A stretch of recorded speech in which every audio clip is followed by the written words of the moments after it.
Bon, pour ce soir, je vais faire une quiche aux orties. Et du coup, pour ça, pas besoin d'aller loin. Par rapport à la maison, j'ai juste quelques mètres à faire pour aller récolter. Bon, les orties, comme je l'ai dit, j'en ai dans pas mal d'endroits. C'est une plante qui pousse de manière sauvage à peu près partout. Elle doit avoir un type de sol qu'elle préfère, mais on va dire que c'est difficile de ne pas en trouver sur un terrain et très facile de l'implanter si vous n'en avez pas. Et donc ce qui est intéressant, c'est que donc là c'est l'ortie qui est relativement jeune. On voit les feuilles, elles sont encore petites. Et contrairement par exemple à l'ortie qui est juste là, ici donc elle est déjà beaucoup plus vieille, beaucoup plus haute, les tiges, même s'il y a des feuilles un peu plus jeunes. Et puis surtout celle-là elle est plus au soleil, elle est plus exposée, ce qui fait qu'en fait les feuilles sont moins belles, elles sont moins vertes. Donc moi je préfère la récolter plutôt à l'ombre parce que ça fait des belles feuilles vertes comme ça. C'est possible de la cueillir sans se piquer en attrapant dans le bon sens, mais bon, moi je suis pas doué, je préfère mettre des gants, ça m'évite bien des soucis.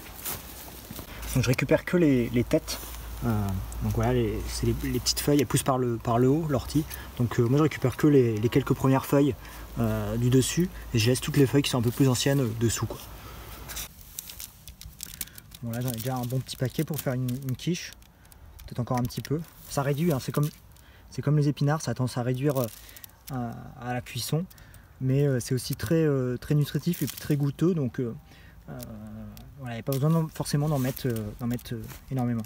Je les rince juste à l'eau vinaigrée, histoire d'enlever les petites bestioles qui resteraient dessus et puis de les rincer rapidement. Je verse ces feuilles d'ortie émincées dans ma garniture, dans mon fond de garniture avec de l'œuf, du lait et de la crème. Et puis sel, poivre.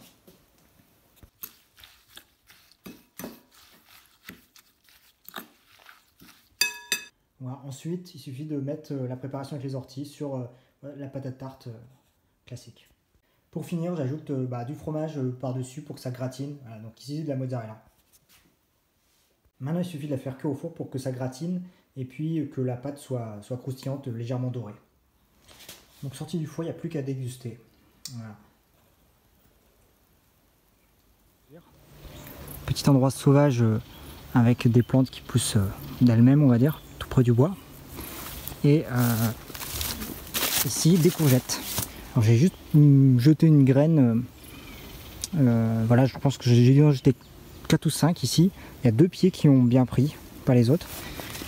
Et voilà, et comme je le surveillais pas vraiment, mais quand j'ai vu qu'ils avaient poussé, je me suis mis à venir jeter un coup d'œil. Là, il y a une belle courgette qui a poussé, qui est bonne à récolter. Et hop. Hop. Voilà, donc une courgette sauvage. Non, l'autre, pas encore. Bon, je sais pas si ça me donnera beaucoup de fruits, mais en tout cas, ça m'a donné 0 travail. Jeter 2 graines et c'est tout. Donc, courgette gratuite.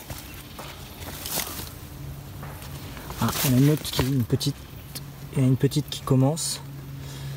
Voilà, on aperçoit la petite fleur qui n'est pas encore déployée. Bon, à voir si ça donne ou pas, c'est pas sûr. Et ici, il y en a aussi 2 petites. Bon, à voir.